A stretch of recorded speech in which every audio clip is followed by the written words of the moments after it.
have a vision lah.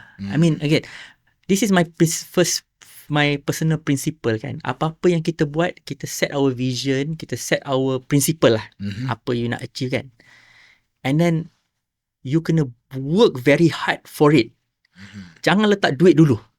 Work on what you want to achieve, because for me, kalau apa pun you buat, tak kisahlah you nak jadi F&B ke, you nak continue jadi engineer ke kan, you jadi engineer terbaik dunia lah. Okay, put principle, vision number one, tapi kerja keras towards it.